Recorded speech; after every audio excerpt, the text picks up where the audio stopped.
ಬಿಹಾರದಲ್ಲಿ ಅಧಿಕಾರದಿಂದ ವಂಚಿತರಾಗಿರುವ ಬಿಜೆಪಿಯು ಮುಖ್ಯಮಂತ್ರಿ ನಿತೀಶ್ ಕುಮಾರ್ ವಿರುದ್ಧ ಬುಧವಾರ ಬೃಹತ್ ಪ್ರತಿಭಟನೆ ನಡೆಸಿದೆ. 5 ವರ್ಷಗಳ ಹಿಂದೆ ಹಿಂಬಾಗಿಲ ಮೂಲಕ ಸರ್ಕಾರ ರಚಿಸಲು ಕೈಜೋಡಿಸಿದ್ದ ಮುಖ್ಯಮಂತ್ರಿ ನಿತೀಶ್ ನಿರ್ಧಾರವನ್ನು ಬಿಜೆಪಿ ಖಂಡಿಸಿದೆ. ಪಾಟ್ನಾದ ಬೀರಚಂದ್ ಪಾಟೀಲ್ ಮಾರ್ಗದಲ್ಲಿರುವ ಪಕ್ಷದ ಕಚೇರಿ ಎದುರು ನಡೆದ ಬೃಹತ್ ಪ್ರತಿಭಟನೆಯಲ್ಲಿ ಬಿಹಾರದ ಎಲ್ಲ ಬಿಜೆಪಿ ಸಂಸದರು ಮತ್ತು ಶಾಸಕರು ಭಾಗವಹಿಸಿದ್ದರು. ಮೂರನೇ ಮುಖ್ಯಮಂತ್ರಿ ಆಯ್ಕೆ ವಿಚಾರ ಬಿಜೆಪಿಯಲ್ಲಿ ಗೊಂದಲ ಸೃಷ್ಟಿಸಿದೆಯೇ ಹೊರತು ಕಾಂಗ್ರೆಸ್ನಲ್ಲಿ ಅಲ್ಲ ಎಂದು ಕೆಪಿಸಿಸಿ ಅಧ್ಯಕ್ಷ ಡಿಕೆ ಶಿವಕುಮಾರ್ ಬಿಜೆಪಿ ಮುಖಂಡರಿಗೆ ತಿರುಗೇಟು ನೀಡಿದರು. ಮಂಡ್ಯದ ಮದ್ದೂರಿನಲ್ಲಿ ಮಾತನಾಡಿದ ಅವರು, ಬಿಜೆಪಿಯ ಹಲವು ಮುಖಂಡರು ಸಿಎಂ ಬದಲಾವಣೆ ಆಗುತ್ತಾರೆ ಎಂದು ಹೇಳಿಕೆ ಕೊಟ್ಟಿದ್ದಾರೆ. ಅದನ್ನು ಆಧಾರವಾಗಿಟ್ಟುಕೊಂಡು ಮೂರನೇ ಸಿಎಂ ಬರುತ್ತಾರೆ ಎಂದು ಕಾಂಗ್ರೆಸ್ ಟ್ವೀಟ್ ಮಾಡಿದೆ ಎಂದರು.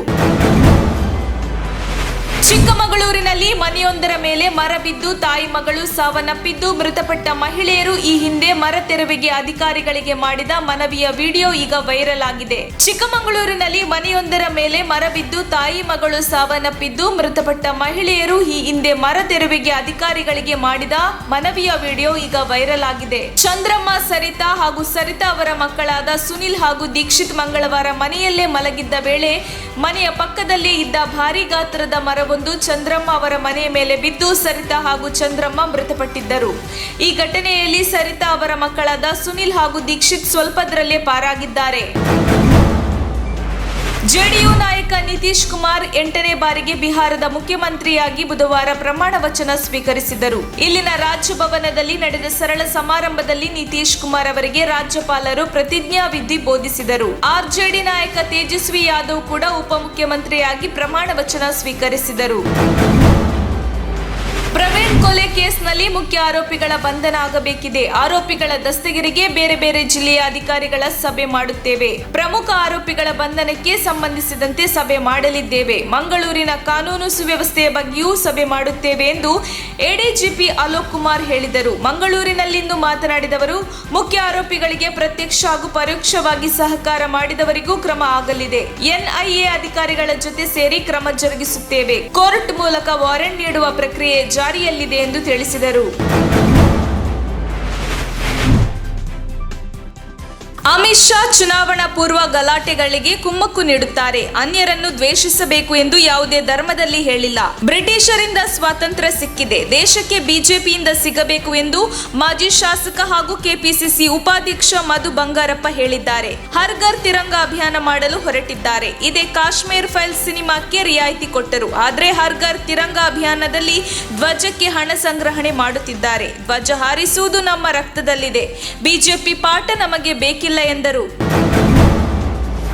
ಕುಮಾರಸ್ವಾಮಿ ಗಾಳಿಯಲ್ಲಿ ಗುಂಡು ಹಾರಿಸುವುದರಲ್ಲಿ ನಿಸ್ಸೀಮರು. ಎಲ್ಲರ ಜೊತೆ ಆಟ ಆಡಿದ ಹಾಗೆ ನನ್ನ ಜೊತೆ ಆಟ ಆಡಬೇಡಿ. ನನ್ನ ಜೊತೆ ಆಟ ಆಡಿದ್ರೆ ಫೇಲ್ಯೂರ್ ಆಗ್ತೀರಾ ಎಂದು ಸಚಿವ ಅಶ್ವಥ್ ನಾರಾಯಣ್ ಮಾಜಿ ಸಿಎಂ ಎಚ್.ಡಿ. ಕುಮಾರಸ್ವಾಮಿಗೆ ಏಕವಚನದಲ್ಲಿ ಎಚ್ಚರಿಕೆ ನೀಡಿದ್ದಾರೆ. ಮಿಸ್ಟರ್ ಬ್ಲಾಕ್ ಮೇಲರ್, ಅದೇನೋ ಬಿಚ್ಚಿಡ್ತೀಯೋ ಬಿಚ್ಚಿಡಪ್ಪ, ಅದೆಲ್ಲೋ 5 ಸ್ಟಾರ್ ಹೋಟೆಲ್ನಲ್ಲಿ ಬಿಚ್ಚಿಡ್ತಾ ಇದೆಯಲ್ಲಪ್ಪ. ಎಲ್ಲೆಲ್ಲೋ ಆಟ ಆಡಿದ ಹಾಗೆ ಇಲ್ಲಿ ಆಡಲು ಆಗಲ್ಲ. ನಮ್ದು ಕುಟುಂಬ ಆಧಾರಿತ ಪಕ್ಷ ಅಲ್ಲ. ಸುಮ್ನೆ ಬಿಚ್ಚಿಡ್ತೀನಿ ಅಂದ್ರೆ ಇಲ್ಲಿ ನಡೆಯಲ್ಲ ಎಂದು ವ್ಯಂಗ್ಯವಾಡಿದರು. ನನ್ನ ಬಗ್ಗೆ ಮಾತನಾಡುವುದಕ್ಕೆ ನಿನಗೆ ನೈತಿಕತೆ ಇದೆಯಾ ಎಂದು ಸಚಿವ ಅಶ್ವಥ್ ನಾರಾಯಣ್ ವಿರುದ್ಧ ಮಾಜಿ ಸಿಎಂ ಎಚ್.ಡಿ. ಕುಮಾರಸ್ವಾಮಿ ಏಕವಚನದಲ್ಲಿ ವಾಗ್ದಾಳಿ ನಡೆಸಿದ್ದಾರೆ. ಹಾಸನದ ಜಟ್ಟಿನಹಳ್ಳಿ ಗ್ರಾಮದಲ್ಲಿ ಸುದ್ದಿಗಾರರೊಂದಿಗೆ ಮಾತನಾಡಿದವರು, ಮುಂದಿನ ಚುನಾವಣೆಯಲ್ಲಿ ಟಮಟಮ ಎನ್ನುವುದನ್ನು ಜನರು ಅಶ್ವಥ್ ನಾರಾಯಣ್ಗೆ ತೋರಿಸುತ್ತಾರೆ. ನಿನ್ನಿಂದ ನಾನು ಕಲಿಯಬೇಕಿಲ್ಲ. ನನ್ನ ಬಗ್ಗೆ ಮಾತನಾಡಬೇಕಾದ್ರೆ ಎಚ್ಚರಿಕೆ ಇರಲಿ. ನನ್ನ ಬಗ್ಗೆ ಮಾತನಾಡುವುದಕ್ಕೆ ನಾಲಿಗೆ ಮೇಲೆ ಹಿಡಿತ ಇರಲಿ ಎಂದು ಕಿಡಿಕಾರಿದ್ದಾರೆ. ಬಿಜೆಪಿಯವರ ಹರ್ ಘರ್ ತಿರಂಗ ಘೋಷಣೆ ಹೇಳಿಕೊಂಡು ಡೋಂಗಿ ರಾಜಕೀಯ ಮಾಡುತ್ತಿದೆ. ಇದರಲ್ಲಿ ನಮ್ಮ ರಾಜಕೀಯವಿಲ್ಲ ಎಂದು ವಿಪಕ್ಷ ನಾಯಕ ಸಿದ್ದರಾಮಯ್ಯ ಹೇಳಿದ್ದಾರೆ. ಹುಬ್ಬಳ್ಳಿಯಲ್ಲಿ ಸುದ್ದಿಗಾರರೊಂದಿಗೆ ಮಾತನಾಡಿದವರು, ಈ ಹಿಂದೆ ಆರ್ಎಸ್ಎಸ್ನ ಕೆಲವರು ರಾಷ್ಟ್ರಧ್ವಜ ಬೇಡ ಎಂದಿದ್ದರು. ಆರ್ಎಸ್ಎಸ್ನವರು ನಾಗಪುರದ ಕಚೇರಿಯ ಮೇಲೆ ತ್ರಿವರ್ಣ ಧ್ವಜ ಹಾರಿಸಿದಾರಾ ಎಂದು ಪ್ರಶ್ನಿಸಿದ ಅವರು, ಇನ್ನು ರಾಜ್ಯದಲ್ಲಿ 3ನೇ ಸಿಎಂ ಆದ್ರೂ ಬರಲಿ, 4ನೇಯವರಾದ್ರೂ ಬರಲಿ, ನಮ್ಗೇನು ಸಂಬಂಧವಿಲ್ಲ ಎಂದರು. ಮುಖ್ಯಮಂತ್ರಿ ರೇಸ್ನಲ್ಲಿ ನಾನಿಲ್ಲ ಎಂದು ಸಚಿವ ಎಸ್.ಟಿ. ಸೋಮಶೇಖರ್ ಕೈಮುಗಿದು ಸ್ಪಷ್ಟನೆ ನೀಡಿದ್ದಾರೆ. ಮೈಸೂರಿನಲ್ಲಿ ಸುದ್ದಿಗಾರರೊಂದಿಗೆ ಮಾತನಾಡಿದವರು, ಹೇಗೋ ಸಹಕಾರ ಸಚಿವನಾಗಿದ್ದೇನೆ, ಅದು ಇಷ್ಟ ಇಲ್ಲ ಅಂದ್ರೆ ಹೇಳಿ ಬಿಟ್ಟು ಬಿಡ್ತೀನಿ, ಆದ್ರೆ ಮುಖ್ಯಮಂತ್ರಿ ರೇಸ್ನಲ್ಲಿ ನಾನಿಲ್ಲ ಎಂದಿದ್ದಾರೆ. ಇನ್ನು ಕಾಂಗ್ರೆಸ್ ಕೃಪಾಪೋಷಿತ ನಾಟಕ ಮಂಡಳಿ ಕಾಂಗ್ರೆಸ್ನಲ್ಲಿ ಒಳಬೇಗುದಿ ಆರಂಭವಾಗಿದೆ. ಶಮನ ಮಾಡಿಕೊಳ್ಳಲು ಬಿಜೆಪಿಯ ಮೇಲೆ ಬಾಣ ಪ್ರಯೋಗಿಸಿದ್ದಾರೆ. ಅವರು ಇವರ ಮೇಲೆ, ಇವರು ಅವರ ಮೇಲೆ ಆಪಾದನೆ ಮಾಡುತ್ತಿದ್ದಾರೆ. ಆಪಾದನೆ ಮುಚ್ಚಿಕೊಳ್ಳಲು ಬಿಜೆಪಿ ಮೇಲೆ ಗೂಬೆ ಕೂರಿಸುತ್ತಿದ್ದಾರೆ ಎಂದರು.